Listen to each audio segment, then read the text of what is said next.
As far as I can tell, all the metal parts are cut now, and all the welding is done. And that's kind of too bad, because I was just sort of getting the hang of this welding. And I really enjoyed it.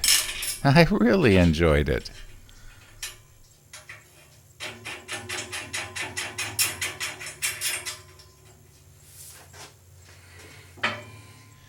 Now I just know that some of you are going to notice that I burnt my hand.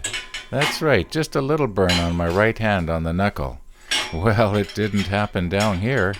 It happened upstairs when I was adjusting the pizza on the bottom rack. I accidentally touched the top rack. Well, I've said this before. If you've got to do something dangerous, do it safely. Or quit eating pizza.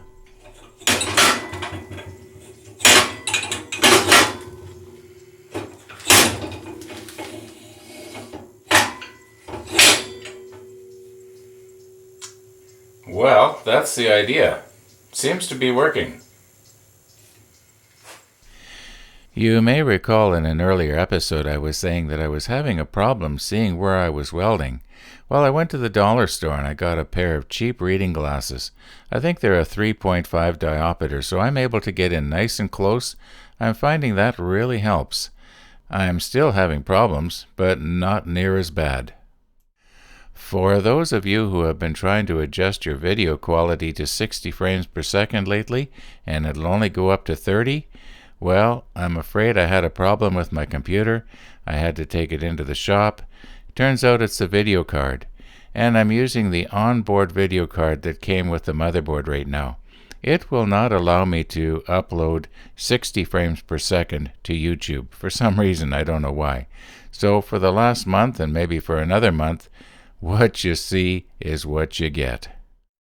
Now you may remember that I was saying this thing was really noisy, and that part of it was the fact that it was sitting on the welding table, and the welding table was acting as a sounding board. But one of the viewers made the comment, he said, why don't you put some tape or something where the metal parts are hitting each other, like where this piece here, comes up like that. Put a piece of tape, maybe, well, I guess here. Well, I'm going to use rubber, actually. That's a good idea. That's going to help to deaden the sound quite a bit. You're still going to have, places where there's going to be the metal-to-metal sound that you can't stop. But I got a feeling it's not going to be near as clunky as it is right now. Anyway, the idea of this piece is so that it won't go too far up. That's as far as it'll go. The idea of this piece back here is so that when I bring it forward, it won't go all the way forward.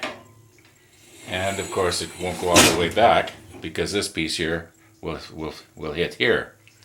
So, yeah.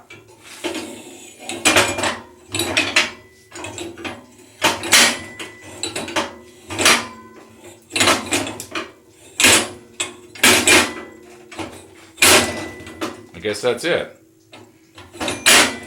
5 positions.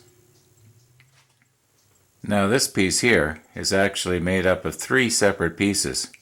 2 pieces like this on each side, and then a piece across the bottom. And I welded the pieces all together and just rounded it over. Worked out quite well.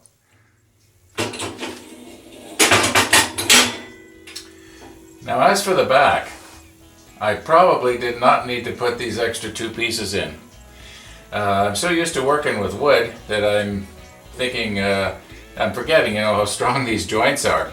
And what I was thinking was I didn't want it to twist. If I was to grab it at the top and go like this, it wouldn't have twisted anyway. Now for sure it won't. What I'm planning on doing is using probably 1/2-inch plywood for the back and also for the seat. Maybe 3/4. I'll see what I can come up with. And I think that's about it now. The next step is to make the cushions for the seat and for the back.